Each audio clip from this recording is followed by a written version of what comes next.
ना, नो, नहीं। कितने कम लोग इस शब्द की अहमियत और जरूरत को समझ पाते हैं। नमस्कार दोस्तों, मैं हूं वरुण सेठी और आज का विषय तो आप समझ ही गए होंगे, इंपॉर्टेंस ऑफ सेइंग नो, यानी कि ना बोलने की अहमियत। दोस्तों, जिस समाज में हम पले बड़े हैं, जिस समाज में हम रहते हैं, वहां पर हमें समझाया जाता है या हम खुद ही समझ लेते हैं कि ना, नो एक गलत शब्द है, इसका ज्यादा प्रयोग नहीं करना चाहिए। पर जो भी, ध्यान से सुनना, जो भी इस गलत फहमी में रहते हैं ना, अभी इसी वक्त इस सोच को अपने दिमाग से बाहर निकाल लो, क्योंकि हां, यस जितना इंपॉर्टेंट है ना, उतना ही इंपॉर्टेंट, या फिर कहूं उससे ज्यादा इंपॉर्टेंट ना, नो कहना होता है। दोस्तों, जो इस ना और हां के अंतर को समझ नहीं पाता और अपनी हर परिस्थिति में बस हां ही बोलते रहते हैं, मैं दावे के साथ कहता हूं कि उनका फायदा पहले उठाया जा रहा था, अभी भी उठाया जा रहा है और आने वाले कल में भी उठाया जाएगा। हम कितनी बार ये सुनते हैं कि लोग कहते हैं कि what to do, I just can not say no. क्या करूं यार, मैं ना बोल ही नहीं पाया, ना बोल ही नहीं पाती। एक चीज गांठ बांध लो और याद रखना, जिस परिस्थिति में ना बोलने की जरूरत है, उस परिस्थिति में ना बोलने की आदत डालो। यह आपके जीवन, लाइफ, सर्कमस्टेंसेस, सिचुएशंस, आपके कैरेक्टर को डिफाइन करेगा और आपकी लाइफ, आपके जीवन को एक नियंत्रण, बैलेंस में रखेगा। दोस्तों, जिस तरह एक हां के पीछे गहरी सोच होती है, वैसे ही ना का फैसला भी पूरी सूझबूझ से ही लेना है। अब दोस्तों, कितनी बार हम अपनी लाइफ में अपने सर्कमस्टेंसेस से कॉम्प्रोमाइज कर लेते हैं। क्यों? क्योंकि हम ना ही नहीं बोल पाए।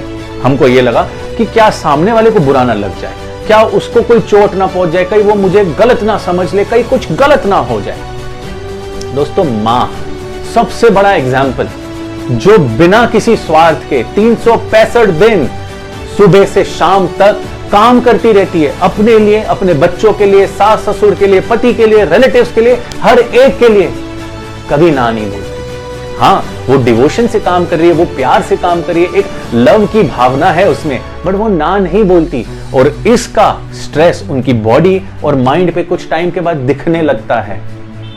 दोस्तों, लाइफ में कहां ना बोलना है और कहां हां बोलना है ना, ये कभी किसी ने हमें समझाया ही नहीं, हमें बताया ही नहीं है। इसलिए बहुत इंपॉर्टेंट है ये समझना कि किन परिस्थितियों में आपको ना बोलने की आवश्यकता है। एक एग्जांपल देना चाहूंगा। एक बच्चा अपने पापा को कहता है कि पापा, आपके पास मेरे लिए कभी टाइम ही नहीं है, जब देखो बस काम काम काम काम। फाइनली पापा बोलते हैं कि ठीक है बेटा, इस संडे हम लोग एक फैमिली आउटिंग के लिए जाएंगे। वो दिन आता है, वो लोग जा ही रहे होते हैं, तब पापा के बॉस का फोन आता है और वो कहते हैं कि मैं आज अपनी फैमिली के साथ बाहर जा रहा हूं, क्या तुम इस प्रेजेंटेशन को चेक कर सकते हो, इस पर रिवॉर्ड कर सकते हो, इसको तैयार कर सकते हो।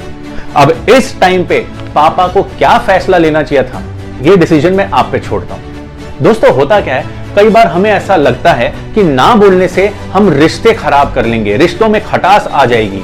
ना बोलने से कहीं हम अपने किस्मत के दरवाजे तो नहीं बंद कर रहे, कैसे बॉस को ना बोलूं।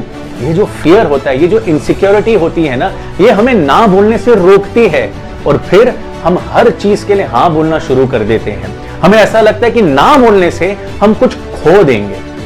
सेक्सुअल अब्यूज, यौन शोषण, दोस्तों, कितने रिसर्च ने यह बताया है कि बच्चों के साथ जब ये होता है वो शॉक में चले जाते हैं। कई बच्चों को ये पता ही नहीं होता कि इनके साथ हुआ क्या है, और जिनको पता होता है वो ना नहीं बोल पाते, क्योंकि उन्हें पता ही नहीं था, उन्हें बताया ही नहीं गया था कि क्या गुड टच होता है, क्या बैड टच होता है, कब, कहां, कैसी परिस्थिति में उन्हें ना बोलना है, फिर चाहे वो आपके दोस्त हो, रिलेटिव्स हो, या कोई भी उस चीज का फायदा उठा रहा हो। दोस्तों, लाइफ में ना, दोस्ती यारी में, पर्सनल, प्रोफेशनल, हर जीवन की परिस्थिति में आपको कई फैसले लेने होंगे।